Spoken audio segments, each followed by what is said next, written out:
बहुत सहा मीराबाई ने। कहते हैं भक्तिमती मीराबाई जब थोड़ी थोड़ी सयानी होने लगी, बड़ी होने लगी, तो मीराबाई के ब्याह की चर्चा होने लगी। और एक और कारण था ब्याह की चर्चा का। आप सब लोग इधर देखो, बस कथा सुनो, कहीं मत देख। अब इसके बाद नहीं बोलूंगा मैं, बस ये अंतिम है। अब इसके बाद देखोगे तो देखो, पर आप हमें बैठ देख के सुनो कथा।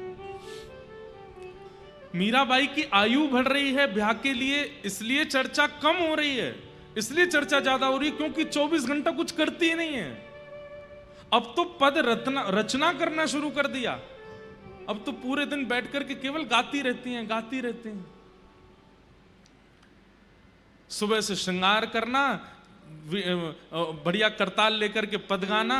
कभी चार भुजानाथ जी का मंदिर था मीराबाई का, पुश्तैनी घर का मंदिर, चार भुजानाथ जी। कभी वहां जाती, कभी गिरधरलाल जी के सामने गाती। माता पिता सबको चिंता होने लगी, बोले इसका ब्याह करो। मीराबाई से किसी ने जाकर के कह दिया, बोले कि भाई साहब आपकी तो ब्याह की चर्चा चल रही है, आपकी बुआ आई है ना। हाँ, वो बुआ मेवाड़ के राजघराने में ब्याही हैं। वहीं मेवाड़ के राजघराने के एक सुंदर सुकोमल सुशील राजकुमार को आपके लिए बता रहे हैं, और ऐसी ऐसी चर्चा चल रही है। मीराबाई हंसने लगी, हंस करके बोली, तुमने गलत सुना होगा। मेरी माँ ने तो मेरे बींद बता रखे हैं, मेरे दुल्हा बता रखे हैं। मेरे दुल्हा वो कोई और नहीं होगा, मेरे दुल्हा मुझे पता है कौन है। बोले कौन है? बोले ये बैठे सामने, ये जो भीतर बैठे यही है मेरे दुल्हा, और कोई मेरा दुल्हा नहीं होगा। सब सखियां हंसने लगी, बोले कि अरे आप भी बड़ी भोली हो, आपको कुछ नहीं पता, आपके ब्याह की चर्चा चल रही है। जो मीराबाई को लगा कि ज्यादा ही चर्चा कर रहे हैं ब्याह की, तो बाईसा माता जी के पास गई, पिताजी के पास गई, सबसे जाके बोली, आप लोग ये सब क्या चर्चाएं कर रहे हैं? जिसका पूर्व ही ब्याह निश्चित हो गया हो उसकी अन्य कहीं चर्चा करना अपराध है, पाप है। मां बोली, तेरी कब चर्चा? आपने ही तो बताया था कि ये मेरे बींद हैं। मां बोली, वो तो मैंने ऐसी हंसी में बोल दिया था। मीराबाई बोली, आपकी हंसी थी, मेरे लिए वास्तविकता है वो। मैं उनको वर्ण कर चुकी हूं। मेरे नेत्रों में, मेरे मन में, मेरे बुद्धि में सर्वस्व श्री कृष्ण विराजमान है। अन्य किसी का वर्ण मैं कैसे कर सकती हूं मां? सब लोग सोचते इसकी बचकानी बातें, सुनो ही मत। लेकिन मीराबाई को सबसे ज्यादा अगर उनके परिवार में कोई प्रेम करता है तो वो श्री राव दूधा जी, उनके दादाजी। मीराबाई अपने दादाजी के पास गए, गोद में बैठा लिया मीराबाई को। क्या बात है मीरा, इतना क्यों रो रही है? आप सबको समझाओ ना। सब मेरे ब्याह की बातें करते हैं, सब कहते हैं कि मीरा का ब्याह होगा, वहां होगा, ऐसे होगा। दादाजी मुझे ब्याह नहीं करना, मैं तो गिरधरलाल को अपना प्रियतम मानती हूं, वही मेरे पति हैं। राव दूधा जी ने मीराबाई के रुदन को देख करके वचन दे दिया, जब तक मैं जीवित हूं तेरा ब्याह नहीं होगा, तू चिंता मत कर। लाली, मेरे बाद अगर ये तेरा ब्याह कहीं कर दें तो मैं नहीं कह सकता, लेकिन जब तक मैं जीवित हूं। मीराबाई बोली, आप कहीं नहीं जाएंगे, आप मेरे पास रहेंगे। मेरे दो ही तो हैं, या तो गिरधरलाल मेरे हैं या मेरे दादू मेरे हैं, और कोई मेरा नहीं है। आप मुझे छोड़ के नहीं जाना। राव दूधा जी हंसने लगे, नहीं जाऊंगा। और राव दूधा जी ने पूरे परिवार को बुला करके कह दिया, मैं जब तक जीवित हूं, मेरी श्वास चल रही है, मीरा का ब्याह नहीं होगा। घर परिवार के लोग बोले, पिताजी आप कैसे हैं? अरे घर के बड़े लोग चाहते हैं कि हमारे बच्चों का ब्याह हो, उनका गृहस्थ आश्रम, आप कैसा निर्णय ले रहे हैं कि मीरा का ब्याह नहीं होना चाहिए? राव दूधा जी बोले, क्योंकि मीरा के अंतरंग रूप को तुम अभी जान नहीं पाए हो। वो किस भाव में रहती है, किस स्थिति में रहती है, उसको तुम अभी समझ नहीं पाए हो। मीराबाई प्रसन्न हो गई, बड़ी खुश है। और जब तक राव दूधा जी रहे, मीराबाई का ब्याह हुआ ही नहीं। ऐसा एक बंधुओं, आप लोग नहीं समझेंगे, लेकिन वो लोग जो भक्ति करना चाहते हैं और सब उनको रोकते हैं, लेकिन एक व्यक्ति उनको ऐसा मिल जाता है जिसके आश्रय में वो भक्ति कर पाते हैं, वो व्यक्ति उनके लिए ठाकुर जी से कम नहीं होता, जिसके कारण वो भक्ति कर पाते हैं। कई लोगों को व्यासपीठ से ऐसी उम्मीद होती है। कोई मुझे बोल रहा था, बोले महाराज जी आपको तो बहुत सेलिब्रिटी जैसी फीलिंग आती होगी, इतने लोग आपको पूछते हैं, इतने लोग आपकी फोटोज लेते हैं, आगे पीछे चलते हैं। मैंने कहा नहीं, जिम्मेवारी वाली फीलिंग आती है। क्यों?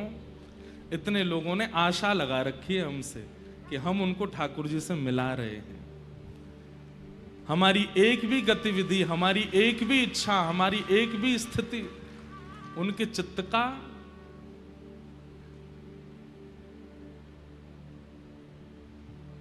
भाव विमुख कर सकती है। हम सच बताएं, हम खाते भी इसलिए हैं, सोते भी इसलिए हैं, ध्यान भी इसलिए रखते हैं कि कुछ हो नहीं जाए, नहीं तो इतने सारे लोग कथा में नहीं आ पाएंगे, नहीं सुन पाएंगे तो क्या होगा। एक व्यक्ति जब ऐसी आशा उत्पन्न कर देता है जिसकी बातें, जिसके आश्रय में रहकर के आप भजन कर सकते हैं, वो व्यक्ति ठाकुर जी से कम नहीं लगता लोगों को। आज हमारे वृंदावन के पूज्य श्री प्रेमानंद जी महाराज हैं। आज संत तो अनेक हैं वृंदावन में, और अनेक संतों के मार्गदर्शन से अनेक लोग ठाकुर जी की प्राप्ति कर रहे हैं। पर विशेष रूप से दूर दराज रहने वाले, जो कभी वृंदावन को जानते नहीं थे, प्रियालाल जी का जो भाव नहीं जानते थे, आज उनकी वाणी के आश्रय में भजन कर रहे हैं। ऐसे ही मीराबाई के लिए श्री राव दूधा जी, मीराबाई बड़ी प्रसन्न है कि अब तो मेरे को कोई चिंता की बात नहीं, मेरे दादाजी हैं साथ में। इस बात से तो वो प्रसन्न रहती हैं, लेकिन ठाकुर जी के सामने बैठ करके खूब रोती हैं। क्यों? मुझे जगह जगह जाकर के अपनी रक्षा करनी पड़ रही है, और आप कैसे हो? आपकी होने वाली गृहिणी की कहीं और चर्चा चल रही है ब्याह की, और आप बैठे हुए हो। अरे कोई सामान्य संसार का जीव होता और उसका ब्याह पक्का हो गया होता और उसकी गृहिणी की कहीं और चर्चा होती, वो लड़ लेता, पूरे परिवार के सामने आगे खड़ा हो जाता, और आप पूरे दिन ऐसे खड़े रहो। अरे क्यों नहीं आते हो? आकर के क्यों नहीं सबको बताते हो? मीराबाई व्याकुल हो गई। अब उनके चित्त में इच्छा होने लगी कि मैं वृंदावन जाऊं, क्योंकि कन्हैया वहीं बैठते हैं, वहीं बसते हैं। मीराबाई के चिंतन में ठाकुर जी कोई परमात्मा नहीं जो बादलों के ऊपर रहते हैं। मीराबाई के चिंतन में ठाकुर जी भगवान नहीं है। मीराबाई के चिंतन में ठाकुर जी साक्षात हैं, प्रत्यक्ष हैं, और वृंदावन में रहते हैं, यमुना तट पर बंशी बजाते हैं। उनको पता है। मीराबाई सुबह उठते ही अपनी सखियों से यही चर्चा करती हैं, अभी देखो सूर्योदय हो रहा है। बोले हाँ, अभी लाला उठे होंगे, आंख मीट रहे होंगे अपनी, यशोदा मैया से कह रहे होंगे मुंह को माखन खवाओ, मैया मक्खन बिलो रही होगी, मक्खन निकाल के खवावेगी, बाकी बात फिर गौशाला जामेंगे, दूध पीमेंगे, फिर कन्हैया ऐसो करेंगे, फिर कन्हैया। वो उसको पास्ट टेंस में नहीं देखती हैं कि कभी हुई है लीला, वो कहती हैं अभी भी हो रही है वृंदावन में।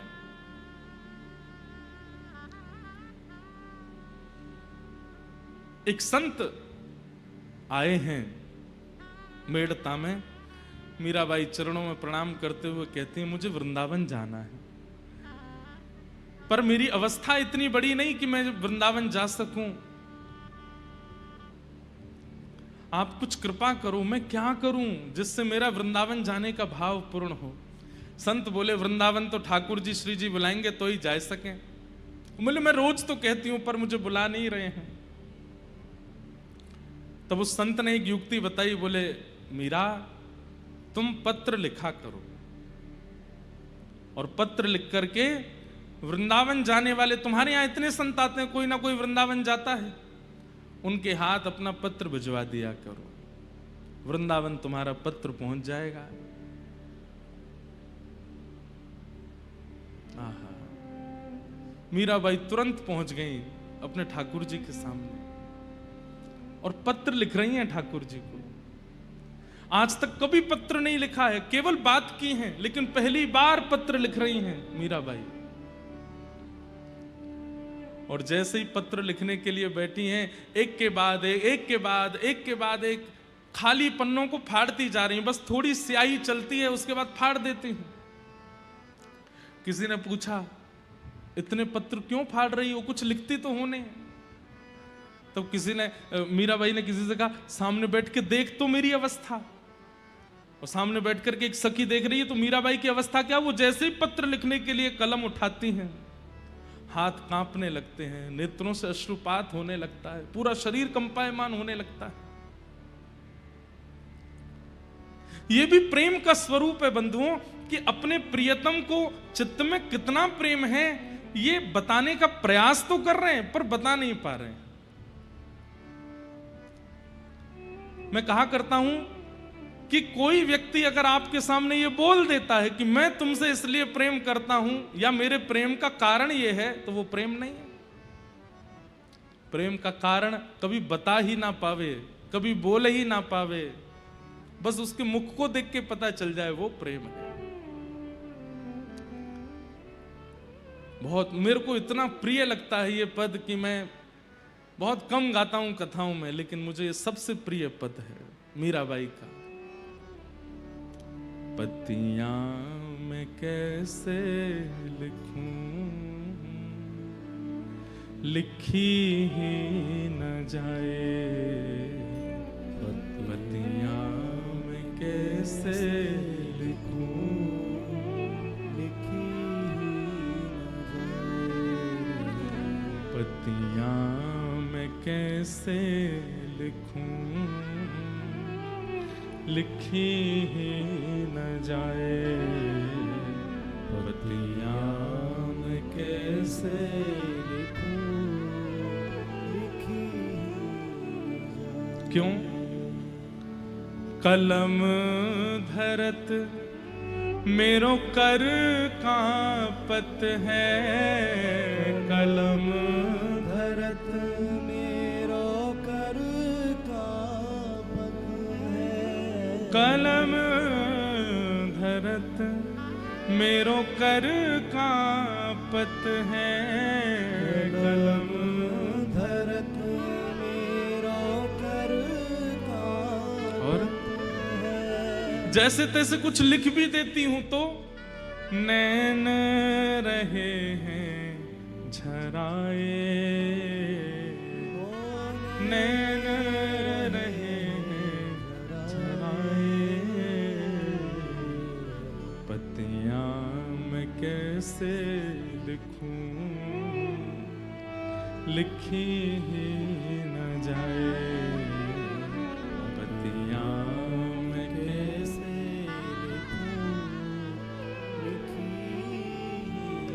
तो संत ने आकर के कहा पत्र नहीं दे सकती, तो एक काम करो, मैं बैठ जाता हूं तुम्हारे सामने, तुम्हारे हृदय में जो जो भाव है मुझे कह के बता दो, मैं सुन करके वृंदावन बिहारी जी के पास जाऊंगा तो जाके बता दूंगा उनको। मीराबाई कहती है, बात कहूं तो कहत ना आवे, बात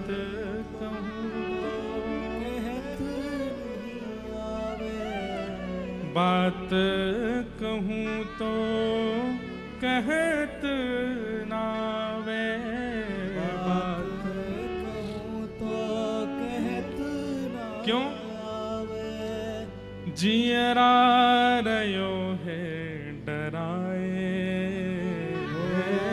जियरा रयो है डराए, पत्तियां में कैसे लिखूं, लिखी ही न जाए, पत्तियां कैसे लिखूं, लिखी ही न। तो फिर संत बोले, अब मीरा तू ही बता मैं क्या करूं, तू लिख करके दे नहीं रही है, मुझे बात कुछ बता नहीं रही, तो मैं चलता हूं वृंदावन। नहीं नहीं रुकिए ना, आप अभी रुक जाइए ना, उनको कुछ तो बता दीजिए मेरे बारे में, मेरा कोई तो भाव उन तक पहुंचा दीजिए। संत बोले तू ही बता क्या भाव पहुंचाऊं। तो मीराबाई कहती हैं, कितनी सुंदर बात, विपत हमारी देख तुम चाले, विपत हमारी देख तुम चलाए, विपत हमारी देख तुम चाले, विपत हमारी देख तुम चाले। मेरी स्थिति, मेरी अवस्था, मेरी परिस्थिति आपने देख ली है। मेरी स्थिति, अवस्था, परिस्थिति क्या है ये आपको दिख गया है। बोले हाँ, अब कहियो हरि जो जाए, कहियो हरि जो जाए। मेरी अवस्था जाकर के आप बता देना ना। आपको सब तो पता है, आपने देख ही लिया है कि मैं कैसे रहती हूं, क्या मेरी स्थिति, क्या मेरी परिस्थिति, सब बता देना उनको। संत बोले ठीक है मैं बता दूंगा। तो रोक लेती मीराबाई, सुनिए सुनिए, ये मत बताना कि मैं बहुत रोती हूं, ये मत बताना कि मैं पूरे दिन काली मां मुख पे लगा के कृष्ण बनी घूमती हूं। मीराबाई कैसे घूमती हैं पता है? जैसे मीराबाई को पता चलता है कि उस जगह मेरी ब्याह की चर्चा कर रहे हैं सब परिवार के लोग बैठ के, तो ठाकुर जी के चरणों में काजल लगा करके अपने पूरे मुख पे काजल लगा लेती हैं, और काजल के ऊपर चंदन की ऐसी टिप्पी टिप्पी धर के और बिल्कुल कारी कारी सी बन करके मीराबाई घूमने लगती हैं। और घूमते हुए अपने परिवार वालों के पास जाके कहती हैं, देख लो मैं तो ऐसे ही रहूंगी ससुराल में, करा दो कहीं और ब्याह। जैसे मेरे श्याम सुंदर वैसी मैं हूं। घर परिवार के लोग कहते हैं अरे मीरा पागल हो गई है तू। मीराबाई आज उन संत से कह रही हैं, ये मत बताना कि मैं बहुत रोती हूं। कहीं ये पता चला कि मैं बहुत रोती हूं तो कहीं मुझे वर्ण करने में संकोच हो गया तो। ये मत बताना कि मैं ऐसे काजल लगा के बावड़ी बनी घूमती हूं। मेरी परिस्थिति बताना ही मत, कुछ मत कहना आप। तो तू ही बता मीरा, पत्र तुझे देना नहीं है, बताना कुछ है नहीं है, तेरी परिस्थिति देख करके मैं बता दूं वो भी तुझे स्वीकार नहीं है। क्या कहूं फिर? मीरा के प्रभु गिरधर नागर, मीरा के प्रभु गिरधर नागर। एक बात कह देना बस, मैं जैसी हूं, मेरी परिस्थिति जैसी है वो मुझ तक ही रहने दो, उनको मत बताना। बस उनसे एक बात कह देना मेरे हृदय की। क्या? मीरा के प्रभु गिरधर नागर, मीरा के प्रभु गिरधर नागर। चरण कमल रखाए, चरण कमल रखाए। वो बस मुझे अपने चरणों में रख ले। मेरी परिस्थिति, मेरी अवस्था, मेरी व्यवस्था, मेरा स्वभाव कुछ मत बताना उनको, मेरा विरह कुछ मत बताना। छोटे लाला हैं, डर जाएंगे वो। इतनी व्याकुल मेरी स्थिति है, ये सब आप उनको जाके बताएंगे वो चिंता करेंगे। मत बताइएगा उनको कुछ, बस एक बात कह देना। क्या? राजस्थान में राव दूधा जी के परिवार की एक लाली है मीरा, उसको केवल अपने चरणों में वास दे दे और कुछ नहीं चाहिए। पतियां मैं कैसे लिखूं, लिखी ही न जाए, पतियां मैं कैसे लिखूं, लिखी ही न जाए। अरे कहां तक कहें, जो संत आते हैं ना मीराबाई के पास, वे अपना वृंदावन जाना 6-6 महीने तक टाल देते हैं मीरा की स्थिति देख करके, कि वृंदावन में भी वो सुख नहीं मिलेगा जो हमें मीरा की अवस्था देख करके मिल जाता है, मीरा की स्थिति देख करके मिल जाता है। सहना और कभी कहना नहीं, ये प्रेम का स्वरूप है। हम आप सब लोग ये नहीं जानते, और कहीं अगर हमने सहा भी और मन में विचार कर लिया कि कहना नहीं है, कहना नहीं है, कहना नहीं है, तो हम रह ही नहीं पाएंगे। हम इतने व्याकुल और इतने विचलित हो जाएंगे कि हमारे मुख से वो बात निकल ही जाएगी। सहना और कुछ ना कहना, ये प्रेम का स्वरूप है। मेरा उद्देश्य आप कहीं प्रताड़ना पे मत ले जाना, कोई और दूसरी चीजों पे मत ले जाना। सहना मतलब विरह, सहना मतलब अपने प्रियतम के, ठाकुर जी की स्मृति में जो विरह होता है उनको सहना, और कभी कहना नहीं। वो प्रेम है। मीराबाई का ऐसा प्रेम। मीरा के प्रभु गिरधर नाथ, मीरा के प्रभु गिरधर नाथ, चरण कमल रखाए, चरण कमल रखाए। पतियां मैं कैसे लिखूं, लिखी ही न जाए, पतियां मैं कैसे लिखूं, लिखी। इसी भाव के विषय में यहां पर कहा जा रहा है, इसी को कहते हैं परम धर्म। अहैतुक्य प्रतिहता ययात्मा संप्रषेदते। ठाकुर जी के प्रति ऐसी भक्ति जो अहेतुकी, अहेतुकी मतलब न विच्छिन्न होने वाली, न टूटने वाली, न कभी नष्ट होने वाली, चाहे जैसी परिस्थिति बन जाए, चाहे जैसी स्थिति बन जाए, सदा ठाकुर जी के स्मरण में रहे। वैसी भक्ति है मीराबाई की। सूत जी महाराज भागवत जी में यही सबसे पहला उपदेश देते हैं कि भक्ति का स्वरूप क्या है। एक बार ठाकुर जी अपनाए, उसके बाद चाहे जीवन में जैसी स्थिति आ गई हो, कभी शिकायत नहीं की गई। धर्म स्वनिष्ठितः पुंसाम विश्वक्सेन कथासु यः नोत्पादय दधिरतिम श्रमे वही केवलम। कहते हैं ठाकुर जी की मधुर कथा, उसको सुनने में रुचि नहीं है, बाकी ठाकुर जी के संबंधी जितने कार्य हैं सब करने में रुचि है। परिक्रमा करवा लो, दर्शन करवा लो, प्रसाद पवा लो, नाम जप करवा लो, कीर्तन करवा लो, नृत्य करवा लो, गवा लो, लेकिन जैसे कहो कथा सुन लो, कथा नहीं सुनी जाती, नींद आती है, कथा नहीं सुनी जाती, बोर होते हैं, कथा नहीं सुनी जाती, मन नहीं लगता। तो आपके द्वारा किए गए बाकी जितने भी साधन हैं, वो साधन ठाकुर जी को स्वीकार नहीं है। अगर कथा से रति नहीं है, कथा से प्रीति नहीं। एक बात हमारी बहुत ध्यान से सुनिए, कथा नहीं सुनेंगे तो कीर्तन में जो जिसका कीर्तन किया जा रहा है उसकी लीला ही नहीं सुनेंगे तो उसके प्रति भाव कैसे जगेगा। कथा नहीं सुनेंगे तो परिक्रमा करने में भाव कैसे उत्पन्न होगा। कथा क्या है, भाव उत्पत्ति कराती है, और बिना भाव के चाहे आप जितने साधन कर लीजिए, उन साधनों का कोई मोल थोड़ी है, उन साधनों का कोई अभिप्राय थोड़ी है। साधन कर लिए 1000, लेकिन चित्त में भावना नहीं है ठाकुर जी के प्रति, उस साधन का क्या फायदा। साधन की सफलता भाव से है और भाव की पूर्णता कथा से है, इसलिए कथा आवश्यक है।